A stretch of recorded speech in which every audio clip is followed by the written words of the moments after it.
First things first, coming up later in the show, Dwight Howard joins us live in studio. We got lots to talk about after everything that went down last night, so it'll be good to have him here to chat with.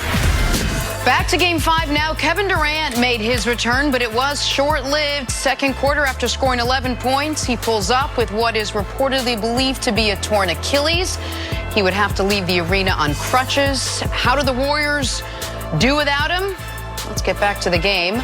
Less than a minute and a half to go. Warriors found themselves down 3. Steph Curry to tie 3 of his 31 on the night. Next possession, Klay Thompson will finish off with the beautiful ball movement from deep, and he finished with 26 in this one. Final possession. Warriors up 1. Kawhi giving up the ball. It ends up with Kyle Lowry, who cannot connect. Warriors survived this one, 106-105. They still trail in the series 3-2. Here's Draymond Green after the game talking about the loss of Kevin Durant. You could just kind of feel the life just go right out of us. To Steph's credit, he kind of rallied the troops and, talked to everybody, went around the huddle and just, told everybody to stay locked in and do this for Kevin, and I think we did a good job of, coming together and leaning on each other. All right, Nick, how did the Warriors do it? They saw what happened to Kevin Durant in the second quarter and still managed to get themselves up, rallied, and win this game. Well, in the moments after Kevin Durant's injury, they actually went on a little mini run, and Boogie Cousins, who had been told before the game, for the first time in his career, he was going to get a DNP coach's decision. And you saw him on the bench. We didn't know at the time he had been told that, but you saw on the bench he was a little sullen and despondent when it was Looney had been in the game, Bogut had been in the game, and then you knew it might not be Boogie Cousins' night. Once KD went down, Boogie Cousins all of a sudden becomes an important part of the game. Then Kevon Looney goes down, and Boogie gives you good minutes. The first really good minutes he's given you since Game 2. And then late in the game, the Warriors stayed in it with three-point shot making throughout. 7 threes in the first quarter, 20 overall threes in the game.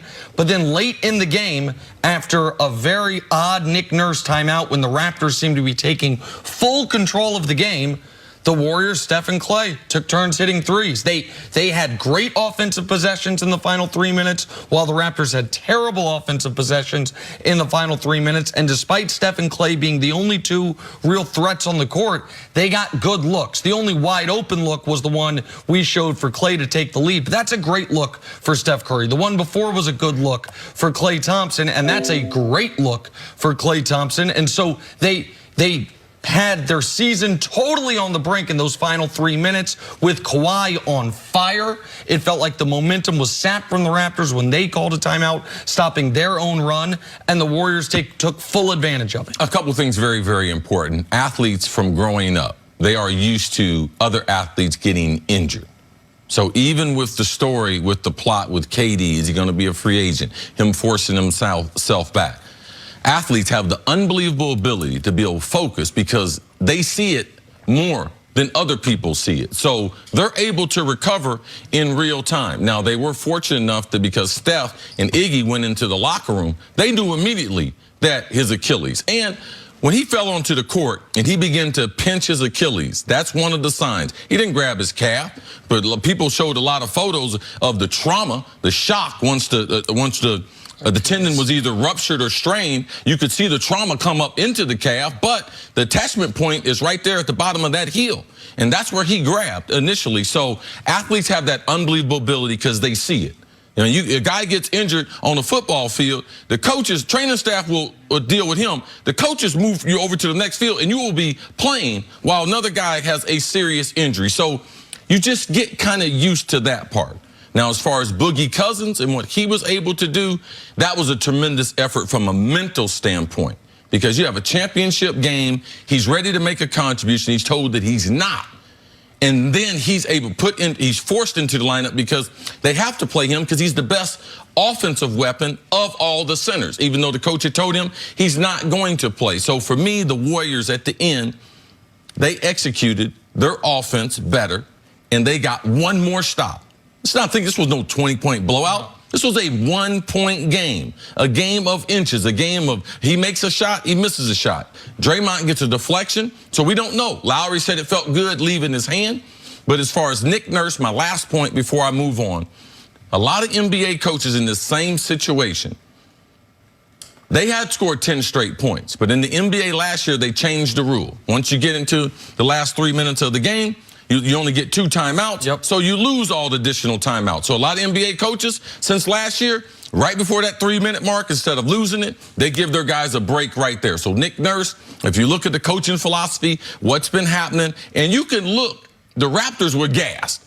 Kawhi was gassed. Lowry asked for the timeout. Yeah, you could see a little confusion because Kawhi didn't know if he was going to be on the attack. Lowry was trying to stop them. So for Nick Nurse, not trying to make an excuse, but this was a rule change last year, and coaches tried to take advantage of that, and I believe that's why he called the timeout. Besides the obvious, his guys were dragging. And once you call that one, because it's the use it or lose it timeout, basically what they call it, he actually called consecutive timeouts. He had 4 with 3 minutes left. He used them both in that same huddle.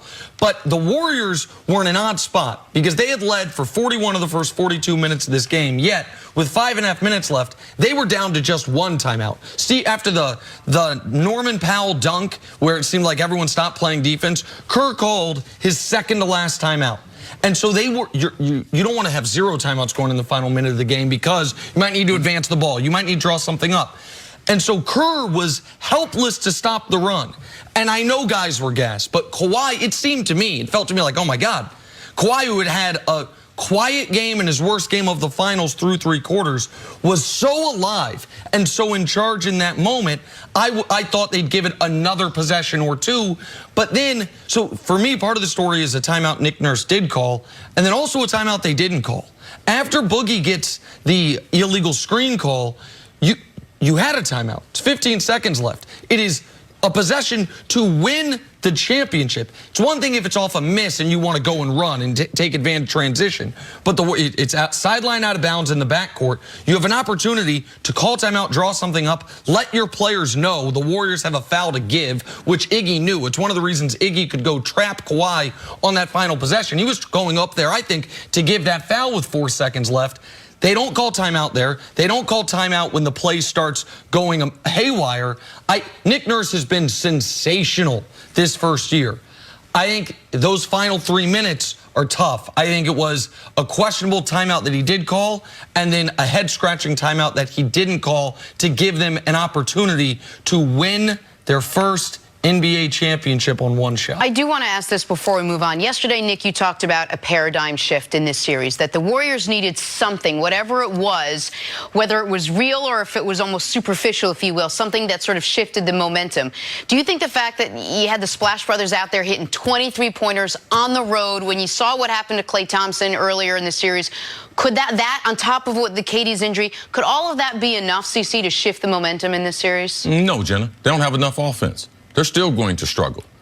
Them points KD gave them earlier, they needed every one of them. Boogie Cousins still a liability on defense. He ain't in no great mental state. He bounced back in yesterday's game, but we know the Boogie Cousins, Draymond, he's still not able to hit shots. Iggy, he's not looking any healthier. They don't have a bench. No, there wasn't no galvanizing moment last night. Toronto has a huge advantage. They had 2 chances at home, and they're going back to Oracle where they just swept them in the 2 games. So no, Toronto is still a better basketball team.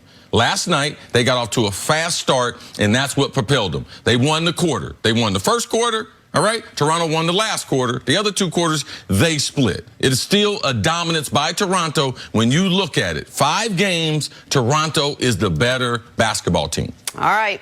Warriors win the game. They still trail in the series, but they do lose Kevin Durant in the process. Coming up, U.S. soccer legend Tim Howard is here to break down the Women's World Cup. It's getting exciting. Here he is. No longer a baller, just a fashion model. Look at that. I like it. In the game. You clean up nice. I try. How are you? I got the second best hands on the show. Okay.